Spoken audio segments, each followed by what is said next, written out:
तो तेजस नेटवर्क ने अपने क्वार्टर वन के नंबर को डिस्क्लोज कर दिया। तो चलिए देखते हैं क्या है क्वार्टर वन के नंबर्स के अंदर, डाटा क्लोज में है। तो देखिए पिछले क्वार्टर में कंपनी 332 करोड़ का रेवेन्यू जनरेट की थी ऑपरेशन के थ्रू, पिछले साल 202 करोड़ के आसपास, जबकि अभी देखते हैं तो बढ़ के 402 करोड़ आपको जाता हुआ देखने को मिला। तो साल से साल जाते हैं, साल से साल कंपनी का रेवेन्यू आपको डबल होता हुआ आपको देखने को मिला है। जबकि क्वार्टरली बेस पे जाते हैं तो यहाँ पे भी आपको तेज़ी आपको देखने को मिली, लगभग 20% के आसपास का जंप आपको देखने को मिला है। तो कंपनी का रेवेन्यू देखते हैं साल से साल क्वार्टर क्वार्टर दोनों आपको बढ़ते हुए देखने को मिले। हालांकि तेजस नेटवर्क के बिजनेस को यूजुअली साल दर साल ही देखा जाता है, तो साल दर साल देखते हैं तो कंपनी के रेवेन्यू आपको डबल आपको देखने को मिला है। तो रेवेन्यू आपको अच्छे देखने को मिला। हालांकि मार्केट ऐसा मान के भी चल रहा था क्योंकि बहुत सारे ऑर्डर पिछले कुछ समय में कंपनी को मिले थे, तो ऐसा उम्मीद भी था कि इस क्वार्टर में कंपनी के रेवेन्यू बढ़ते हुए देखने को मिलेगा, वही देखने को मिल रहा है। खर्चे की बात करते हैं, पिछले क्वार्टर में 623 करोड़ खर्च किए थे, पिछले साल 508 करोड़ के आसपास, जबकि अभी देखते हैं तो कंपनी खर्चे 681 करोड़ आपको जाता हुआ देखने को मिल रहा है।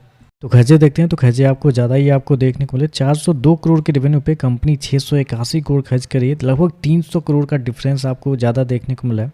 अब वही चीज़ पिछले साल भी था क्योंकि 200 करोड़ के रेवेन्यू पे कंपनी 500 करोड़ खर्च कर रही थी, 300 करोड़ का डिफरेंस वहाँ भी था, यहाँ पे भी 300 करोड़ के आसपास का डिफरेंस है। तो मतलब कंपनी खर्चे पे कुछ कंट्रोल कर ही नहीं रही है। अगर कल हो कि कंपनी का रेवेन्यू जीरो हो जाएगा तो कंपनी के लॉस आपको 300 करोड़ के आसपास देखने को मिलेंगे। चलिए कंपनी का प्रॉफिट क्या निकलता है वो देखते हैं। तो बेसिकली कंपनी काफ़ी लंबे समय से लॉस में ही आपको डील करते हुए देखने को मिला ही है। तो देखिए पिछले क्वार्टर में कंपनी 211 करोड़ के घाटे में थी, पिछले साल 193 करोड़, जबकि अभी देखते हैं तो बढ़ के 202 करोड़ आपको जाता हुआ देखने को। तो रेवेन्यू आपका डबल होने के बावजूद कंपनी के लॉस आपको 5% आपको बढ़ते हुए देखने को मिला है।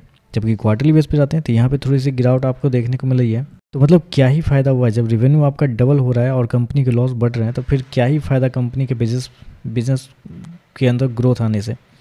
ईपीएस की बात करते हैं तो देखिए पिछले क्वार्टर में 11 रुपये 90 पैसे माइनस का, पिछले साल 11 रुपये माइनस का, अभी देखते हैं तो 11 रुपये 37 पैसे माइनस का आपको देखने को मिल रहा है। तो ओवरऑल देखा जाए तो मुझे लगता है नंबर थोड़े से निराश करते हुए आपको देखने को मिले, क्योंकि पिछले क्वार्टर में जब कंपनी के नंबर आए थे उस समय मैंने भी आपको बताया था कि अब से यहाँ से कंपनी के नंबर आपको अच्छे आने शुरू हो जाएंगे। एग्जैक्टली होना भी था क्योंकि शेयर के अंदर तेज़ी भी आपको देखने को मिली। 300 रुपये से शेयर 600 रुपये के आसपास आपको जाता हुआ देखने को मिला, अभी 500 रुपये के आसपास है। तो शेयर के अंदर पिछले 3-4 महीने में गजब की तेज़ी भी आपको देखने को मिली, इसलिए क्योंकि अच्छे नंबर आने चाहिए थे।